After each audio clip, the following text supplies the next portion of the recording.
Welcome back to day 3 of reviewing Ninjago seasons for 5 days. Legacy of the Green Ninja, the show's original end before parents got involved. Remembered as one of the better seasons in the show. Does it hold up? Time to find out. This season starts with a few filler episodes, but we're still gonna go through them. The ninja are helping reconstruction of Ninjago City after the Devourer got hungry. They can't access their true potential since the golden weapons have been taken. Scales tries to take control of the Serpentine, but the Chad Garmadon steps up and takes charge. He uses the golden weapons to rebuild the bounty, which becomes his home. The Serpentine generals are left behind. The ninja are trying to find a place to live, finding a place in their budget, and one that is definitely not in their budget. They are forced to get jobs to pay for the place, while Lloyd trains. They are apparently really bad at having jobs. Jay stops a mugging and delivers pizzas to the generals. Okay. He's tied up as the snakes plan to rob a bank. They get away with the money and each ninja springs into action. Oh, and they all get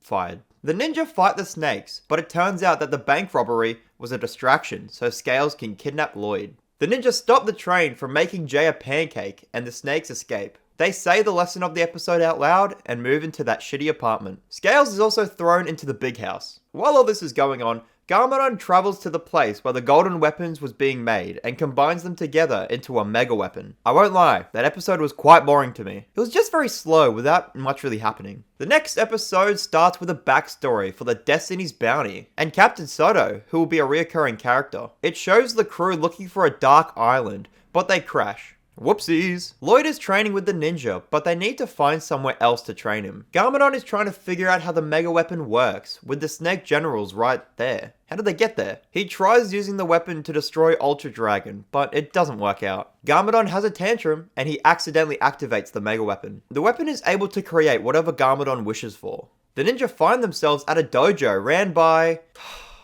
Hello, Dareth. I think Dareth is just a mid character, but I dislike everyone praising him all the time for no reason. Dareth allows them to train at his dojo. The mega weapon brings back Captain Soto and his crew, but they overthrow Garmadon and the snakes. The mega weapon must have created them, but now Garmadon's too weak to use it. Thank you, random snake. While breaking a few boards, Lloyd taps into some of his elemental powers. Dareth does Dareth things, and the pirates invade Ninjago. Are those pirates? Fire! This concept is way more interesting than Ninja Find Home, Ninja Fight Snake. The ninja get disguises and sneak on board, and then completely ditch the disguises. A battle begins with the pirates and the ninja. Tell me, who would win a fight? Highly trained ninjas, or people who drive a boat? It's the boat people. Lloyd does spin jitsu for the first time, and unleashes his powers onto the pirates, ninja. That's when Nia shows up to fend off the pirates and, oop, there their ship goes again. Bro, I forgot how down bad Nia was for Jay. Lloyd is invited back to his boarding school, which is now a school for good little children. Garmadon has a meeting with the snakes to come up with a new idea to defeat the ninja. These, aren't very great.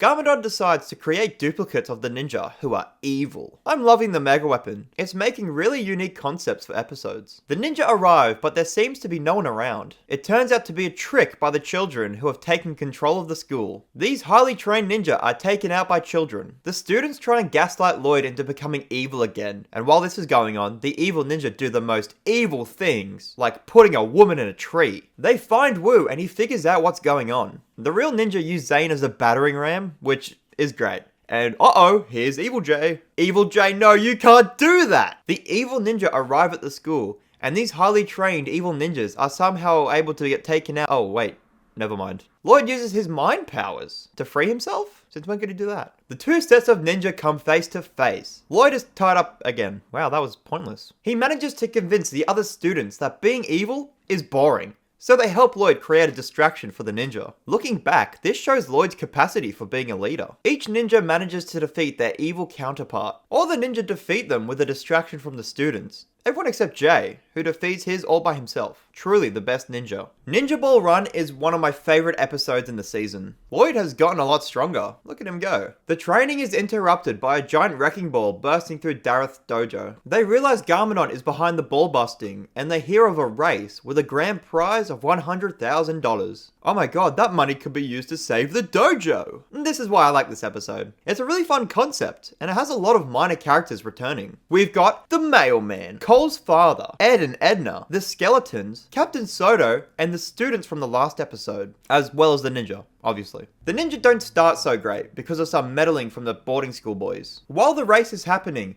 the snake generals break Scales out of prison and unintentionally join the race. Garmadon catches wind of the race and decides to enter as well. Ed and Edna actually do really well while the pirates are knocked out of the race. Garmadon catches up with the ninja, but Lloyd catches up with Garmadon. He is now dead set on winning the race, which is really funny. Cole's father's band is knocked out, but their spirits aren't. Too big, too slow. We had a lead, but let it go.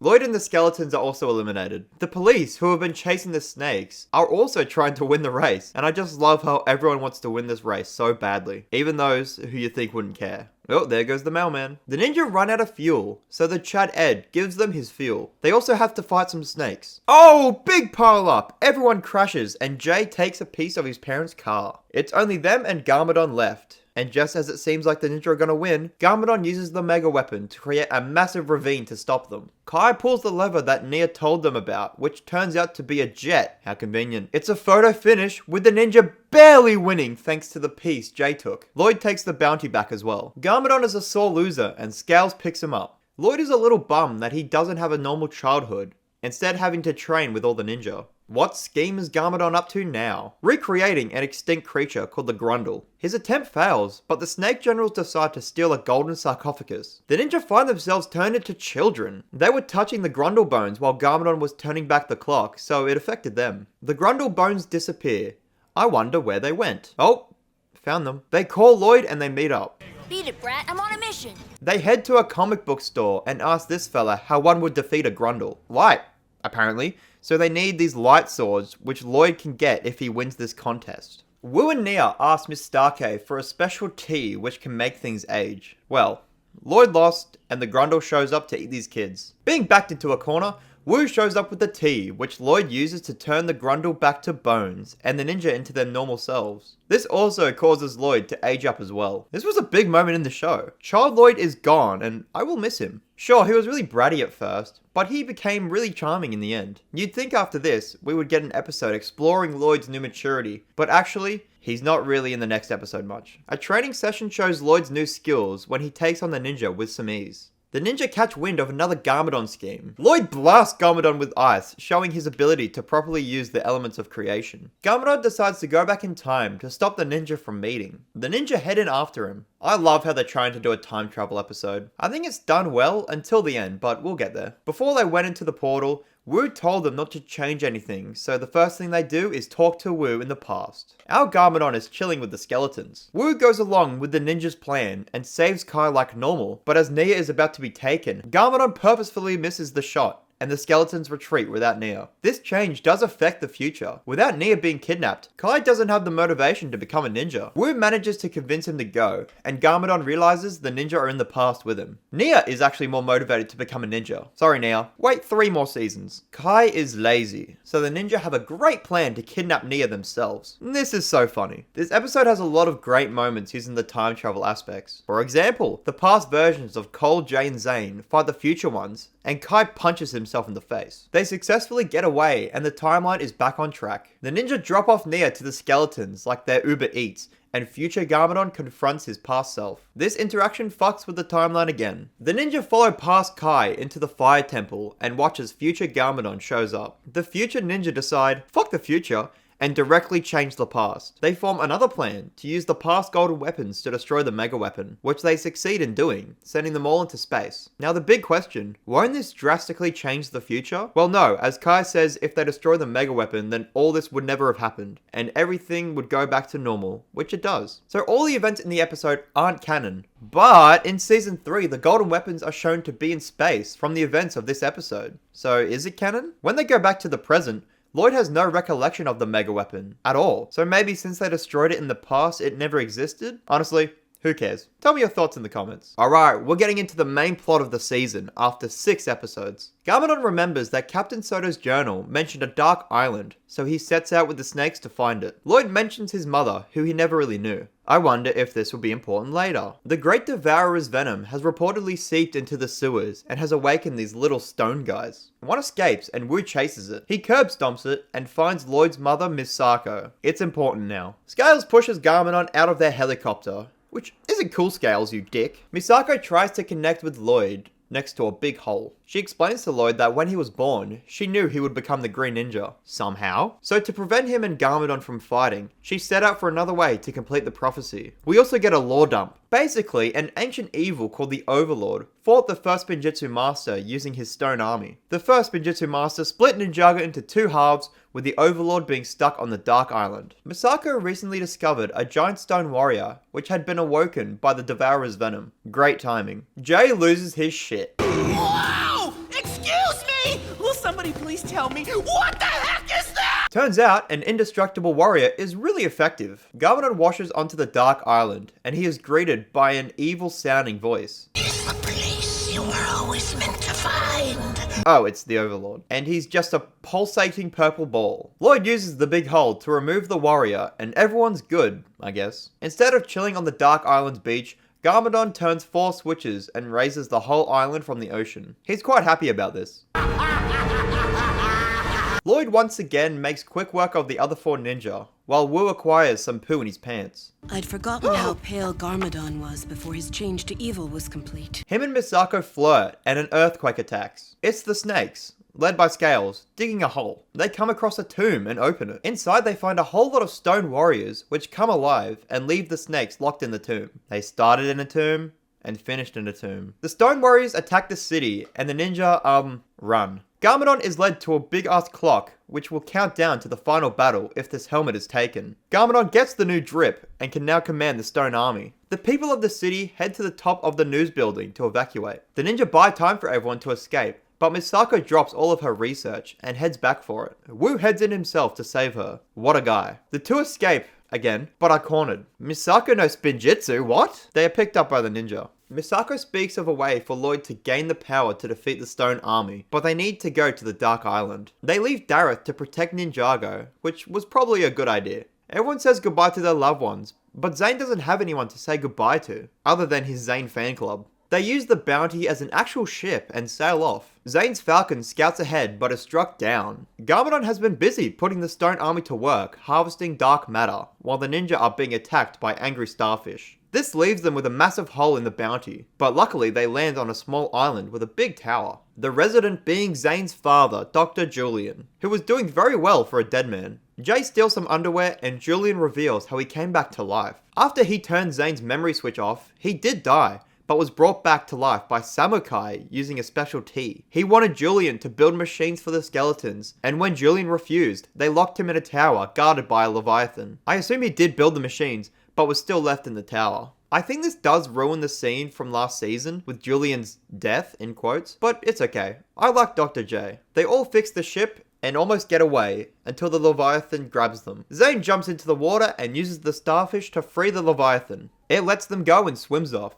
The team continues their quest for the Dark Island. Kai sees the Stone Army's new whips and they set off to search for the Temple of Light, where they might get elemental powers. Ooh. Lloyd is unable to go with them, because Wu grounds him or something, so it's up to the 4 original ninja. Garmadon is planning to create an ultimate weapon using dark matter. The Overlord has been guiding Garmadon, and he senses the ninja's presence. The ninja are near and stake out the camp. Zane sees his falcon and abandons the plan to wait. Wu is spotted by some warriors, which is ironic because he told the ninja not to be found. Lloyd shows off all of his powers. The ninja used the medallion to find the temple's location, but uh-oh, Zane is found. They head in to save him, but are severely outnumbered. They escaped and are chased by a bouncy car. Dr. J cooked up this bad boy, which they use to get to the foot of a mountain. They use a surprise mech to climb the mountain and find themselves at the official Temple of Light. They see all their actions up until this moment carved onto the wall, and they also see their symbols on the ground. Lloyd makes a big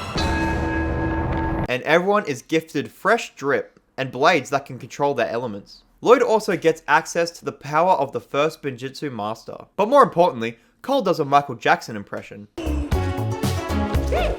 Oh my god, get a room. The ninja goof around shirtless. Ugh. Misako thinks that if they return the helmet Garmadon took to the clock, it will stop the countdown to the final battle. To do that, they need to steal it, so they head to Garmadon's camp. Lloyd has to sit this one out, so he and Garmadon don't start the final battle early. The ninja disguise themselves as stone warriors, and bring Misako straight to the man himself. Garmadon shows his soft spot for Lloyd and Misako, and really doesn't want to fight his son. I'm writing this after rewatching Sons of Garmadon, so seeing Garmadon so caring for his son is really nice. Oh, by the way, the ninja are found. Misako steals the helmet, but Garmadon stops them with a 4-armed mech. I'm shocked that this mech wasn't converted into a Lego set. Nia picks them up in the drill mobile and flees. Look at this silly little run. Oh no, they're in a real pickle. I hope a destined green ninja doesn't show up to help them. Oh, will you look at that? Lloyd is about to blast his dear old dad, but he stops because of love. They make it back to the clock and struggle to find a place for the helmet. Misako eventually finds the helmet's place and seemingly stops it, but then the horns. The clock powers up and everyone is separated from Nia. She is taken, again. The clock has powered their ultimate weapon, and the final battle has begun. Kai is pretty chill about Nia's capture, with Jay reacting pretty realistically. Who cares about Ninjago? Nia was my... They all have a gearing up montage, but they were already geared up, so it seems a little silly. The ultimate weapon is on the move, carving up nature. That's so evil. Dr. J stays behind to stay out of the way. The team remembers the good old times, and are then attacked by a corrupted Nia, who does spinjitzu. What? Misako using it? That's a pass. But Nia? The ultimate weapon is a giant tank that can shoot dark matter, which is what corrupted Nia. But before Garmadon can fire the weapon, the Garmadon family confronts him. Misako deflects lasers, and Lloyd squares up to his dad, but it's all in vain. The evil bullet lands in Ninjago, and starts to corrupt everything. It takes 4 highly trained ninja to take out Nia. This club just became boys only! Yeah, for now. The shots fired have upset the balance, which allows the Overlord to cross over and possess Garmadon's body, making him grow fingers. Ew! The Overlord and Lloyd blast each other, and Lloyd does try to reach his dad, but, he's gone. Dr. J tanks a shot with the bounty to save Lloyd, and the Stone Army escapes into Ninjago, leaving the ninja stuck on the island. Oh yeah, Lloyd's leg is broken. That's poor timing, Lloyd. How dare you? Are you guys ready for the final episode? No? Well, that's too bad. Let's go! The Overlord arrives in Ninjago, with the ninja still left sitting around. They decide to head back to the Temple of Light, and each ninja puts their elemental blades in these holes. This reveals an ancient mech, with Lloyd being able to power it. Ultra Dragon also shows up, so they can get off this stupid island. They see everything corrupted and a giant tower. The Overlord has transformed into a dragon, and the ninja use their dragon to distract the Stone Army. The shiny new mech proves not very useful, and the ninja are surrounded by stone warriors for a second time. Misako realizes that the helmet probably fell off during the Overlord's transformation, so they search for it. Luckily, it's found by... Hello, Dareth. The ninjas scale the tower, with each getting turned evil. Lloyd comes face to face with the Overlord, and he rains hell onto Lloyd, but he's able to harness his full power and become the ultimate spinjitzu master. He fights the Overlord with his golden dragon, and the music pops off. Lloyd fulfills his destiny and defeats the Dark Lord, turning everyone back to normal. Damn, Lloyd got that gold drip. It's a shame Garmadon is gone. Wait, who's that? Garmadon? Is it really you? Oh, it's him, and he's good now. Wow. And that's where the show was meant to end. It's a good ending too. Really wraps up everything really well, but I'm glad we eventually got a lot more seasons. Share your thoughts on the season in the comments. Well, that's another video complete. Tomorrow I've got a more recent season, and it's another J season, so I hope to see you there.